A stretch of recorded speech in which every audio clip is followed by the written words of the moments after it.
The unknown charity.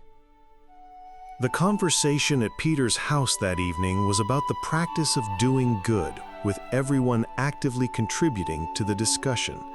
How can one express compassion without money? By what means can one encourage benevolence without financial resources? With these questions, prominent names of material wealth were mentioned, and most agreed that only the powerful of the earth were in a position to promote active compassion. That was when the Master gently intervened, offering his thoughts. A sincere devotee of the law was called by divine instruction to the exercise of charity. However, he lived in extreme poverty and could not in any way spare even the smallest portion of his wages to help others. In truth, he gave of himself as much as he could, offering kind words and personal gestures of comfort and encouragement to those in suffering and hardship. Yet, it pained his heart that he could not give clothing or bread to the ragged and hungry who crossed his path. Surrounded by his small children, he was a slave to a household that demanded his every effort. He realized, however, that while he was denied the means for public acts of charity, he could still fight evil in every circumstance along his path through life. And so, he committed himself with unwavering attention to extinguishing every negative thought that arose within him. When in the company of those who indulged in gossip, he would courteously withdraw, and if directly questioned, he would recall some small virtue of the absent person.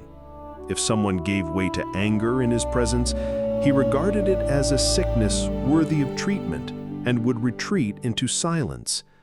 Insults fell upon his spirit like stones into a barrel of honey, for not only did he refrain from reacting, but he continued to treat the offender with his usual kindness. Slander found no entrance into his soul, for every vile accusation would dissolve, useless, in the vast silence of his heart. When he noticed threats looming over someone's peace, he would try to dispel the clouds of misunderstanding, quietly, before they could form into a storm. If any condemning remark circled around another person, he would, on his own initiative, mobilize every possible means at his disposal to defend them, gently and discreetly.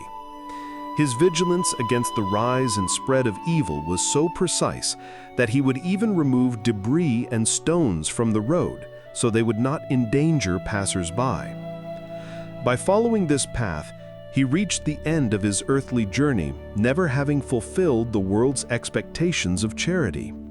He had never served a bowl of soup or offered a woolen coat to a needy brother.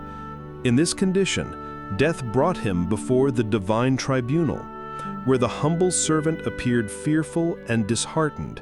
He dreaded the judgment of the heavenly authorities, when suddenly he was crowned with a radiant diadem.